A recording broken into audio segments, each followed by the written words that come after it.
Hello दोस्तों, I hope आप सब अच्छे होंगे।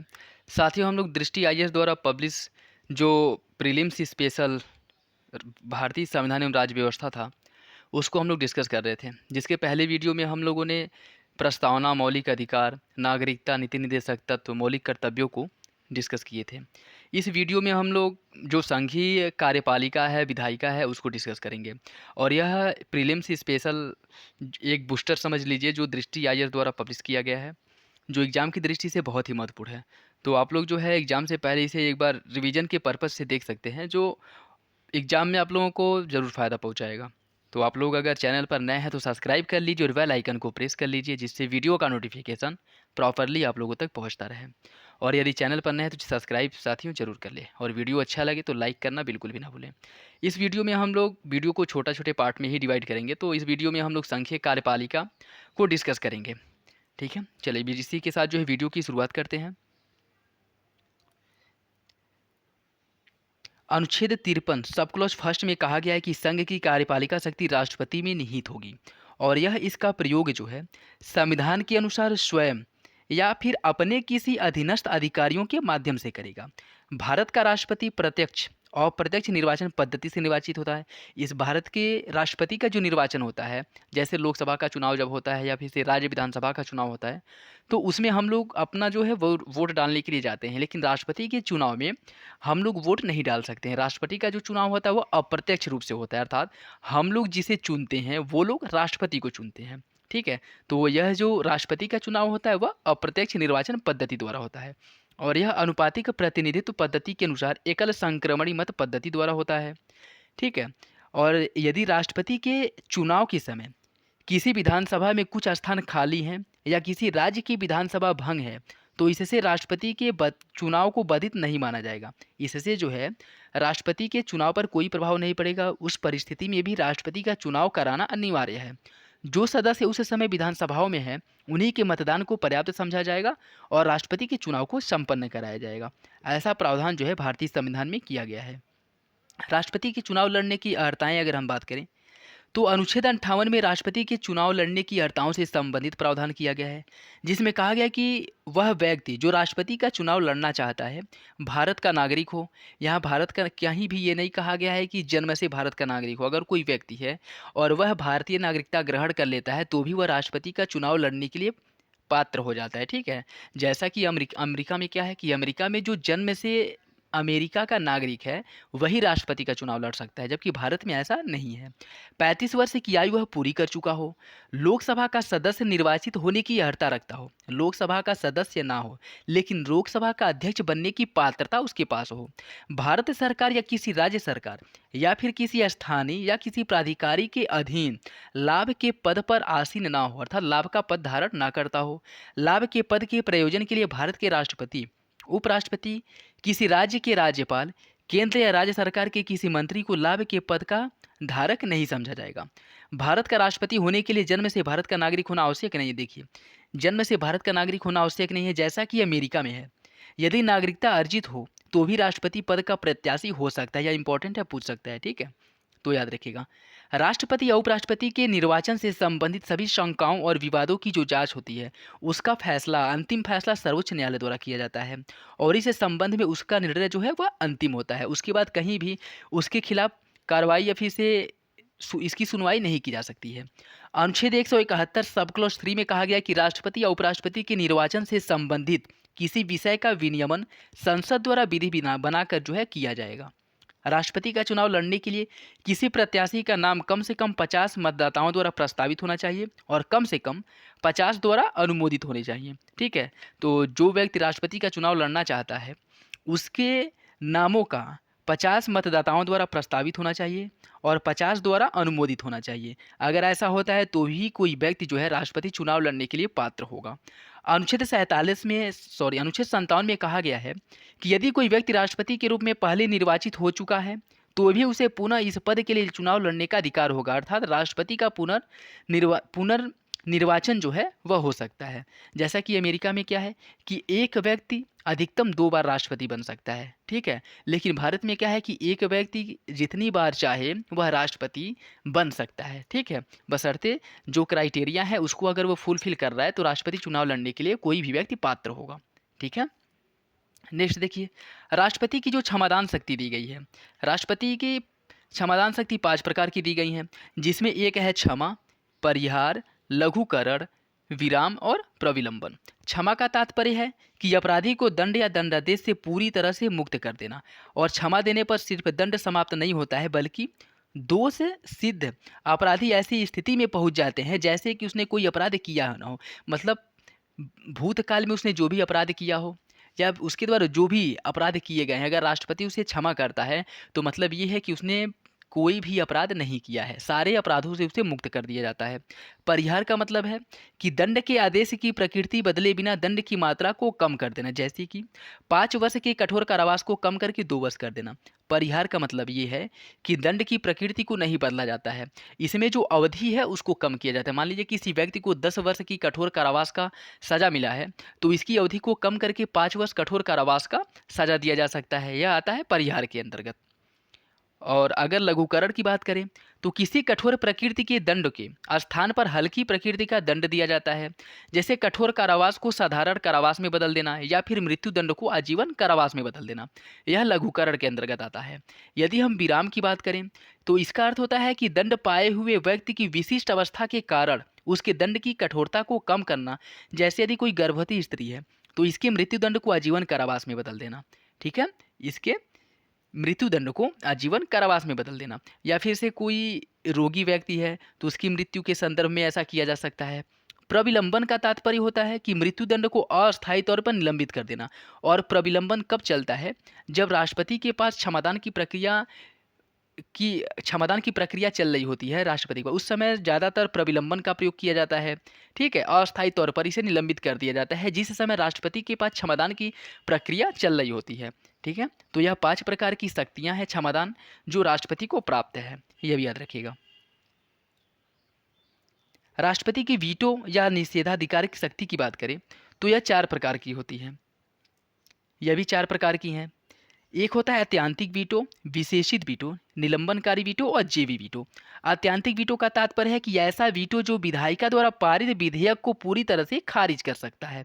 विधायिका द्वारा पारित विधेयक को पूरी तरह से खारिज कर सकता है। मान लीजिए कोई विधेयक पारित होकर के राष्ट्रपति के पास गया और राष्ट्रपति ने उस पर अत्यंतिक वीटो का अगर प्रयोग किया है तो विधायिका ने जो प्रस्ताव पारित किया था वह पूरी तरह से उसी दिन से निल एंड वाइल्ड करार हो जाएगी, मतलब पूरी तरह से उस दिन से शून्य हो जाएगी, ठीक है?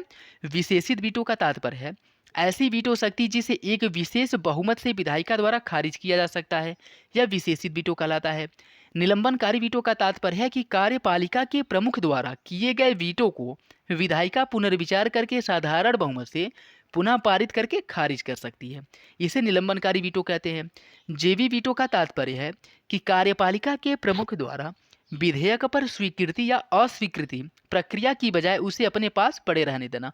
मतलब राष्ट्रपति जो है, राष्ट्रपति के पास कोई विधेयक सहमति के लिए आता है और राष्ट्रपति उस पर ना तो सहमति देता है ना फिर से उसे पुनर्विचार के लिए वापस लौटाता है, उसे बस अपने पास रखता है, ठीक है? तो यह जो है वह जेबी वीटो कहलाता है। नेक्स्ट देखिए, अनुच्छेद 111 में उपबंध है कि जब संसद द्वारा पारित विधेयक राष्ट्रपति के समक्ष प्रस्तुत किया जाए तो राष्ट्रपति के पास 3 विकल्प होते हैं। जब संसद द्वारा किसी विधेयक को पारित करके राष्ट्रपति के पास भेजा जाता है तो राष्ट्रपति के पास 3 विकल्प होते हैं और इसका प्रावधान किया गया है संविधान के अनुच्छेद 111 में। और राष्ट्रपति क्या क्या कर सकता है? राष्ट्रपति विधेयक को अनुमति देने की घोषणा कर सकता है, मतलब राष्ट्रपति उस विधेयक को अनुमति दे सकता है। वह विधेयक को अनुमति नहीं देने की घोषणा कर सकता है, मतलब उस विधेयक की अनुमति ना दे। और तीसरा यह कह सकता है कि वह विधेयक को, यदि धन विधेयक नहीं है तो धन विधेयक में राष्ट्रपति, या कह सकते हैं कि धन विधेयक को राष्ट्रपति पुनर्विचार के लिए वापस नहीं लौटा सकता। और यदि कोई विधेयक धन विधेयक नहीं है तो राष्ट्रपति उसे पुनर्विचार के लिए लौटा सकता है, किंतु यदि पुनर्विचार के पश्चात पारित विधेयक पर उसे अनिवार्यता अनुमति देना होता है। अगर मान लीजिए राष्ट्रपति कोई विधेयक पुनर्विचार के लिए वापस लौटाता है और संसद जो है, या कह सकते हैं विधायिका, उस पर कोई संशोधन करे या न करे, बिना संशोधन किए भी अगर राष्ट्रपति के पास दोबारा भेजती है तो इस परिप्रेक्ष्य में राष्ट्रपति को उस पर सहमति देना अनिवार्य होता है, ठीक है? और वहीं बिना कोई निर्णय किए विधेयक को अपने पास रोक कर भी रख सकता है, क्योंकि विधेयक पर अनुमति देना या न देने की कोई निश्चित समय सीमा संविधान में निर्धारित नहीं की गई है। ठीक है, तो यह इंपॉर्टेंट है, याद रखिएगा। धन विधेयक पर राष्ट्रपति को अनिवार्यतः अनुमति देनी होती है। ठीक है, क्योंकि धन विधेयक जो पेश किया जाता है वो राष्ट्रपति की स्वीकृति के बाद ही धन विधेयक पेश किया जाता है। इसीलिए धन विधेयक पर राष्ट्रपति को स्वीकृति देना अनिवार्य होता है। ठीक है, राष्ट्रपति की पदावधि की बात करें तो इसका वर्णन किया गया है संविधान के अनुच्छेद 56 में, जिसके अनुसार राष्ट्रपति अपना पद ग्रहण करने की तारीख से 5 वर्ष की अवधि तक पद पर बना रहता है। 5 वर्ष के भीतर जो अपना पद है वह त्याग सकता है, और इस त्यागने का जो आधार है वह 2 प्रकार का होता है। एक ये है कि राष्ट्रपति उपराष्ट्रपति को संबोधित करके त्यागपत्र के माध्यम से अपनी पदावधि समाप्त कर सकता है, और दूसरा ये है कि संविधान द्वारा अतिक्रमण करने पर, संविधान का अतिक्रमण करने पर अनुच्छेद 61 के अंतर्गत राष्ट्रपति के ऊपर महाभियोग चलाया जा सकता है। ठीक है, राष्ट्रपति के ऊपर जो महाभियोग चलाया जाता है इसका वर्णन किया गया है अनुच्छेद 61 में। नेक्स्ट देखिए, राष्ट्रपति पर जो महाभियोग चलाने की प्रक्रिया है वह महाभियोग एक अर्ध न्यायिक प्रक्रिया है। राष्ट्रपति के ऊपर जो महाभियोग चलता है वह एक अर्ध न्यायिक प्रक्रिया है, जिसके माध्यम से राष्ट्रपति को उसकी पदावधि के दौरान पद से हटाया जा सकता है। अनुच्छेद 61 में राष्ट्रपति को हटाने के लिए महाभियोग चलाने की प्रक्रिया से संबंधित उपबंध किए गए जो निम्नलिखित है। और सर्वप्रथम संसद का कोई सदन राष्ट्रपति संविधान के अतिक्रमण का आरोप लगाकर उसके ऊपर महाभियोग चला सकता है। राष्ट्रपति के ऊपर जो महाभियोग चलाने का क्राइटेरिया है वह एक आधार है, और वो है संविधान का अतिक्रमण। इसके आधार पर जो है उसके ऊपर महाभियोग चलाया जा सकता है, और इसके कुछ शर्त हैं। यह शर्त यह है कि यह आरोप एक संकल्प के रूप में होना चाहिए, और कम से कम 14 दिन पूर्व राष्ट्रपति को सूचना देना अनिवार्य है, और सदन की कुल संख्या के कम से कम 1/4 सदस्यों द्वारा हस्ताक्षरित संकल्प प्रस्ताव हो। मतलब यदि राष्ट्रपति के ऊपर महाभियोग चलाना है तो कम से कम सदन के 1/4 सदस्य उससे सहमत होने चाहिए, और सहमत ही नहीं, अगर सहमत है तो उनके हस्ताक्षर द्वारा एक संकल्प प्रस्ताव भी पेश करना होगा कि हम लोग जो है वह सहमत है राष्ट्रपति के ऊपर महाभियोग चलाने के लिए, तभी जो है राष्ट्रपति के ऊपर महाभियोग चलाया जा सकता है। और उसके बाद अगर मान लीजिए 1/4 सदस्य उसे सहमत हो गए तो सदन की कुल सदस्य संख्या के कम से कम 2/3 बहुमत से संकल्प पारित होना चाहिए। अगर 2/3 बहुमत से संकल्प पारित होता है, जिस सदन में पेश किया जाता है उसमें कम से कम 2/3 बहुमत से संकल्प पारित होने के बाद यह प्रस्ताव दूसरे सदन में जाता है, और दूसरा सदन जो है आरोप का अन्वेषण करता है, और राष्ट्रपति जब दूसरे सदन में इसकी सुनवाई होती है तो राष्ट्रपति स्वयं या अपने किसी प्रतिनिधि के माध्यम से अपना पक्ष भी रख सकता है, अपने बचाव का पक्ष रख सकता है। और उसके बाद फिर क्या होता है, अगर दूसरे सदन में भी आरोप सिद्ध हो जाए और उस सदन की कुल सदस्य के 2/3 सदस्यों की बहुमत से दूसरे सदन में भी संकल्प पारित हो जाता है, तो उस स्थिति से राष्ट्रपति अपने पद से हट जाता है। ठीक है, तो प्रस्ताव लाने के लिए सदन के 1/4 सदस्यों के हस्ताक्षर सहित सहमति चाहिए। उसके बाद जिस सदन में पेश किया जाता है राष्ट्रपति के ऊपर महाभियोग चलाने का प्रस्ताव, उसमें कम से कम 2/3 सदस्यों का बहुमत चाहिए। उसके बाद जो है दूसरे सदन में प्रस्ताव जाता है, जहां पर राष्ट्रपति स्वयं या अपने किसी प्रतिनिधि के माध्यम से अपने बचाव का पक्ष रखता है। उसके बाद अगर दूसरा सदन भी राष्ट्रपति के महाभियोग के प्रस्ताव पर 2/3 बहुमत से प्रस्ताव पारित कर दे तो राष्ट्रपति का पद उसी दिन से समाप्त हो जाता है। ठीक है, उसी दिन से राष्ट्रपति अपने पद से हट जाता है। यह राष्ट्रपति के ऊपर महाभियोग चलाने की प्रक्रिया है। अगर हम उपराष्ट्रपति की बात करें तो अनुच्छेद 63 के अनुसार भारत का एक उपराष्ट्रपति होगा। अनुच्छेद 63 में कहा गया है कि भारत का एक उपराष्ट्रपति होगा, अर्थात उपराष्ट्रपति का पद भी किसी भी परिस्थिति में रिक्त नहीं होगा। और अनुच्छेद 64 के अनुसार उपराष्ट्रपति राज्यसभा का पदेन सभापति होता है। इससे जिसका तात्पर्य है कि जो व्यक्ति उपराष्ट्रपति के रूप में चुना जाता है वह स्वयं ही भारत के राज्यसभा का सभापति बन जाता है। ठीक है, यह राज्यसभा का पदेन सभापति, मतलब ये है कि जो उपराष्ट्रपति होगा वह राज्यसभा का सभापति भी होगा। ठीक है, इसके निर्वाचन से संबंधित अगर अर्हता की बात करें तो इसमें यह कहा गया कि यह भी भारत का नागरिक होना चाहिए, 35 वर्ष की आयु पूरी कर चुका हो, 35 वर्ष की आयु पूरी कर चुका हो, और इसके साथ साथ जो है वह राज्यसभा का सदस्य निर्वाचित होने की अर्हता रखता हो। जैसे राष्ट्रपति के लिए क्या है कि वह लोकसभा का सदस्य बनने की योग्यता रखता हो, और उपराष्ट्रपति के लिए है कि वह राज्यसभा का सदस्य बनने की योग्यता रखता हो। ठीक है, और अनुच्छेद 66 सब क्लॉज फर्स्ट में कहा गया है कि उपराष्ट्रपति का निर्वाचन संसद के संसद के दोनों सदनों के सदस्यों से मिलकर बनने वाले निर्वाचक गण द्वारा होगा। और यह निर्वाचक गण अनुपातिक प्रतिनिधित्व की पद्धति के अनुसार होगा, जो एकल संक्रमणी मत द्वारा होगा। और इस निर्वाचन में मतदान जो होता है वह गुप्त होता है। गुप्त मतदान द्वारा उपराष्ट्रपति का चुनाव किया जाता है। उपराष्ट्रपति भी पुनः निर्वाचन के लिए पात्र होता है। उपराष्ट्रपति की पदावधि भी 5 वर्ष होती है, किंतु 2 आधारों पर इसे हटाया जा सकता है। पहला, यदि वह स्वयं पदमुक्त हो जाए, या फिर से पहले कंडीशन में यदि वह राष्ट्रपति को संबोधित करके अपना त्यागपत्र दे दे।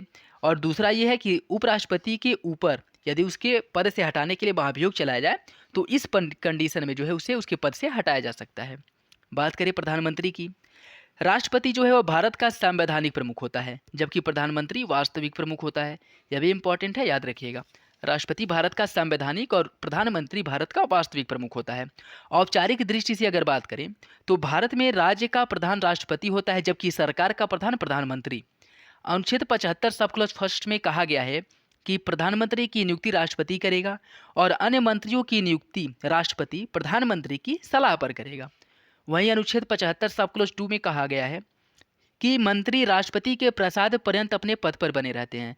मंत्री जो है राष्ट्रपति के प्रसाद पर्यंत अपने पद पर बने रहते हैं। यहाँ राष्ट्रपति के प्रसाद पर्यंत का अर्थ होता है कि प्रधानमंत्री के प्रसाद से, ठीक है। और प्रधानमंत्री अपने मंत्री से त्यागपत्र मांग सकते हैं, और यदि वह त्यागपत्र न दे तो राष्ट्रपति से सिफारिश कर से उसे मंत्री पद से हटवाया जा सकता है, ठीक है। मंत्रिमंडल और मंत्रिपरिषद की सभी बैठकों की अध्यक्षता प्रधानमंत्री ही करते हैं। अनुच्छेद 78 में कहा गया है अनुच्छेद 78 में कहा गया कि प्रधानमंत्री का यह कर्तव्य होगा कि वह मंत्रिपरिषद के सभी निर्णय राष्ट्रपति को सूचित करें, और राष्ट्रपति कोई जानकारी मांगे तो उसे वह प्रदान करे। यह प्रधानमंत्री का कर्तव्य है, जिसका वर्णन अनुच्छेद 78 में किया गया है। केंद्रीय मंत्रिपरिषद की अगर हम बात करें तो इसमें कहा गया है कि केंद्रीय मंत्रिपरिषद का प्रमुख प्रधानमंत्री होता है। संविधान के अनुच्छेद 74 सब क्लॉज फर्स्ट में कहा गया है कि राष्ट्रपति की सलाह के लिए मंत्रिपरिषद का उपबंध किया गया है, ठीक। मंत्रिपरिषद मंत्रिमंडल से बड़ा समूह होता है, ठीक है। मान लीजिए ये क्या है आपका, ये है आपका मंत्रिपरिषद, और ये है क्या है, मंत्रिमंडल, ठीक है। बड़ा वाला मंत्रिपरिषद है, छोटा वाला मंत्रिमंडल। तो मंत्रिपरिषद में सभी मंत्री शामिल होते हैं, जबकि मंत्रिमंडल में कैबिनेट स्तर के मंत्री शामिल होते हैं, ठीक है। तो यह याद रखिएगा। मंत्रिमंडल में केवल प्रमुख मंत्री अर्थात कैबिनेट में केवल प्रमुख मंत्री शामिल होते हैं, जबकि मंत्रिपरिषद में सभी मंत्री शामिल होते हैं, ठीक है। तो यह इंपॉर्टेंट है, याद रखिएगा। मंत्रियों के विभिन्न स्तर की अगर हम बात करें, कैबिनेट मंत्री, कैबिनेट शब्द मूल संविधान में नहीं है।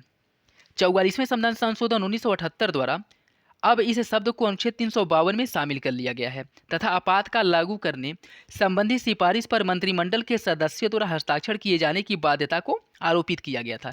किसके द्वारा? 44वें संविधान संशोधन द्वारा। और इसी के माध्यम से ही कैबिनेट शब्द को संविधान में जोड़ा गया था। मूल संविधान में कैबिनेट शब्द का प्रयोग नहीं किया गया है।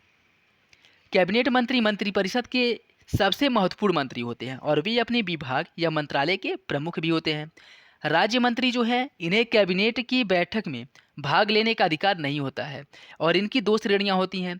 एक स्वतंत्र प्रभार वाले राज्य मंत्री होते हैं, और एक बिना स्वतंत्र प्रभार वाले मंत्री होते हैं। जो स्वतंत्र प्रभार वाले मंत्री हैं वे अपने विभाग के प्रमुख होते हैं, जबकि बिना स्वतंत्र प्रभार वाले मंत्री कैबिनेट मंत्री के अधीन कार्य करते हैं। उपमंत्री की बात करें, उपमंत्री एक कनिष्ठ मंत्री होते हैं जो किसी कैबिनेट मंत्री अथवा स्वतंत्र प्रभार वाले राज्य मंत्री के अधीन कार्य करते हैं। उप प्रधानमंत्री की बात करें, यह एक संविधानेतर पद है, अर्थात संविधान में इसका वर्णन नहीं किया गया है, इसकी संविधान में चर्चा नहीं की गई है। सामान्यतः यह वरिष्ठ प्रभावशाली मंत्री होता है जो प्रधानमंत्री के समान प्रभाव रखता है, और सर्वप्रथम सरदार वल्लभ भाई पटेल को उप प्रधानमंत्री बनाया गया था, ठीक है। किचन कैबिनेट की अगर हम बात करें, किचन कैबिनेट एक कॉन्सेप्ट भी है। उन प्रभावशाली मंत्रियों का समूह है जिनसे प्रधानमंत्री ज़्यादातर सलाह मशवरा करता है। किचन कैबिनेट में वह मंत्री या वह व्यक्ति शामिल होते हैं जो प्रधानमंत्री के बहुत करीबी होते हैं, जिनसे प्रधानमंत्री विभिन्न मुद्दों पर, जो राष्ट्रीय सुरक्षा या फिर से उनसे समझ किसी भी विषय पर जो है कैबिनेट मंत्री, ये किचन कैबिनेट में जो मंत्री शामिल होते हैं उन्हीं से चर्चा की जाती है, ठीक है। जैसे यदि वर्तमान समय में हम देख लें तो जैसे प्रधानमंत्री नरेंद्र मोदी, इनके किचन कैबिनेट में अमित शाह हो सकते हैं, राजनाथ सिंह हो सकते हैं, और उसमें स्मृति ईरानी हो सकती हैं, जयशंकर जी हो सकते हैं। तो ये लोग जो है किचन कैबिनेट में शामिल हो सकते हैं। मतलब कहने का तात्पर्य है कि किचन कैबिनेट में वे मंत्री शामिल होते हैं जो प्रधानमंत्री के बहुत करीब होते हैं, विश्वास पात्र मंत्री होते हैं, ठीक है। और ये शब्दावली जो है राजनीतिक विश्लेषकों द्वारा इजाद किया गया है। गठबंधन की राजनीति के दौर में किचन कैबिनेट की धारणा और ज़्यादा प्रासंगिक हो गई है, क्योंकि प्रधानमंत्री पूरी कैबिनेट के साथ सहज नहीं होता है, ठीक है। वह कुछ मंत्रियों के साथ सहज होता है, जिन्हें से वह सलाह मशवरा करता है और जो उसके किचन कैबिनेट में शामिल होते हैं, ठीक है। नेक्स्ट देखिए, मंत्रियों के दायित्व। यदि सामूहिक उत्तरदायित्व की बात करें तो अनुच्छेद 75 सब क्लोज 3 में कहा गया है कि मंत्रिपरिषद सामूहिक रूप से लोकसभा के प्रति उत्तरदायी होती है, जिसका अर्थ है कि कैबिनेट द्वारा लिया गया कोई भी निर्णय मंत्रिपरिषद का सामूहिक निर्णय माना जाता है। अतः मंत्री सहमत मंत्री असहमत होने के बावजूद भी मंत्रिपरिषद के निर्णय के साथ रहेंगे। अगर मंत्री जो है उससे असहमत हो जाए तो उन्हें दल बदल विरोधी कानून जो है उसके आधार पर उन्हें निर्योग्य घोषित किया जा सकता है, ठीक है। मतलब कोई भी मंत्री अगर किसी विधेयक से या किसी प्रस्ताव से सहमत नहीं है, ठीक है, उससे असहमत असहमत है, तो भी जो है उस पे उसे सहमति व्यक्त करनी होती है, ठीक है। क्योंकि इस पे सामूहिक सामूहिक जो मंत्रिपरिषद का सामूहिक उत्तरदायित्व है, इसका कॉन्सेप्ट इस पे लागू होता है, ठीक है। असहमति को अभिव्यक्त नहीं करेगा, जिसमें कहा गया है, और यदि अभिव्यक्त करना चाहता है तो वह मंत्रिमंडल से त्यागपत्र देकर ही कर सकता है, अन्यथा नहीं कर सकता है, ठीक है।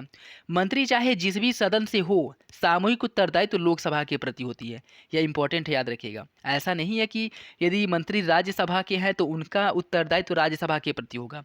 वह जिस भी सदन के हो, चाहे लोकसभा के हो या राज्यसभा के हो, उनका जो सामूहिक उत्तरदायित्व है वह लोकसभा के प्रति होता है, ठीक है। तो इंपॉर्टेंट है, याद रखिएगा। यदि व्यक्तिगत उत्तरदायित्व की बात करें तो 75 सब क्लोज 2 में कहा गया है कि मंत्री राष्ट्रपति के प्रसाद पर्यंत पद धारण करते हैं, जिसका तात्पर्य है कि व्यक्तिगत रूप से कार्यपालिका के प्रमुख राष्ट्रपति के प्रति उत्तरदायी होते हैं, जिसका व्यवहारिक अर्थ है कि वह मंत्री अर्थात प्रधानमंत्री के प्रति व्यक्तिगत रूप से उत्तरदायी होते हैं, ठीक है। नेक्स्ट देखिए, भारत का महान्यायवादी। महान्यायवादी भारत सरकार का सर्वोच्च विधि अधिकारी होता है। महान्यायवादी भारत सरकार का सर्वोच्च विधि अधिकारी होता है और 3 अधिकारियों को विधि अधिकारी माना गया है। 3 अधिकारियों को विधि अधिकारी माना गया है, यह इंपॉर्टेंट है। और यह 3 अधिकारी कौन कौन है? भारत का महान्यायवादी है, भारत का महाधिवक्ता है और भारत का अपर महाधिवक्ता है। इनमें महान्यायवादी जो है वो सर्वोच्च है, मतलब सर्वोच्चतम स्तर पे महान्यायवादी है। महान्यायवादी की नियुक्त होने के लिए महान्यायवादी नियुक्त होने के लिए उन योग्यताओं का होना आवश्यक है जो उच्चतम न्यायालय का न्यायाधीश होने के लिए होना चाहिए। तो इंपॉर्टेंट है, महान्यायवादी और उच्चतम न्यायालय का न्यायाधीश होने के लिए जो योग्यताएं हैं वह बराबर हैं, सेम है।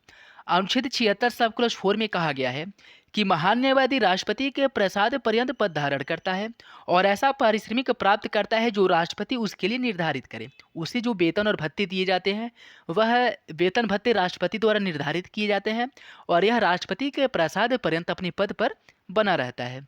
अगर महान्यायवादी की शक्तियों की बात करें तो अनुच्छेद 76 सब क्लोज 3 में कहा गया है कि महान्यायवादी को अपने कर्तव्य के पालन में भारत के राज्य क्षेत्र में सभी न्यायालयों में सुनवाई का अधिकार होगा।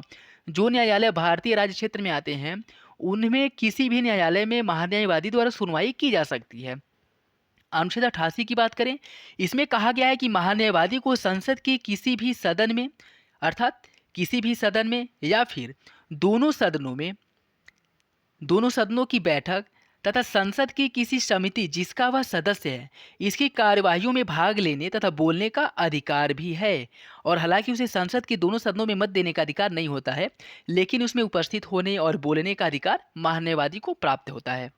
और यदि अनुच्छेद 105 सब क्लॉज 4 के अनुसार महान्यायवादी को अपने कार्यकाल के दौरान संसद सदस्यों को प्राप्त होने वाली सभी उन्मुक्तियां व विशेषाधिकार भी प्राप्त होंगे। वे सभी विशेषाधिकार और उन्मुक्तियां महान्यायवादी को भी प्राप्त होंगे जो संसद के सदस्यों को प्राप्त होते हैं, ठीक है। तो ये भी इंपॉर्टेंट है, याद रखिएगा। भारत का महाधिवक्ता। महाधिवक्ता भारत सरकार का दूसरा विधि अधिकारी होता है जिसका प्रमुख कार्य महान्यायवादी की सहायता करना है। और इसकी बात करें तो महान्यायवादी का पद संविधान के अनुच्छेद 76 के तहत एक संवैधानिक निकाय है, एक संवैधानिक पद है, ठीक है, जिसका वर्णन किया गया है भारतीय संविधान के अनुच्छेद 76 में। महाधिवक्ता का पद संवैधानिक न होकर के मात्र वैधानिक है। जो महाधिवक्ता है इसका पद वैधानिक है और ऐसा है भारत के अपर महाधिवक्ता की नियुक्ति महाधिवक्ता की सहायता के लिए किया जाता है और यह पद भी वैधानिक है, ठीक है। तो साथियों, इस वीडियो में हम लोग बस संघीय कार्यपालिका को ही डिस्कस करेंगे। इसके अगले पार्ट में संघीय विधायिका को भी डिस्कस किया जाएगा, ठीक है। छोटा छोटा वीडियो रहेगा तो आप लोगों को भी इसे पढ़ने में या फिर इसे रिवीजन करने में ज़्यादा प्रॉब्लम नहीं होगी, और हम अच्छे से जो है इसे एक्सप्लेन करके बता भी पाएंगे, जिससे वीडियो ज़्यादा लंबा भी नहीं होगा और हम अपनी बातों को अच्छे से रख भी पाएंगे, ठीक है। जिससे कि आप लोगों के इस सबसे रिलेटेड जो भी टॉपिक है सारे डाउट क्लियर हो जाएँ। तो आप लोगों को अगर वीडियो पसंद आया हो तो लाइक करना ना भूलें, और चैनल पर नए हैं तो सब्सक्राइब कर लीजिए और बेल आइकन को प्रेस कर लीजिए। चलिए मिलते हैं अगली वीडियो में, तब तक के लिए धन्यवाद।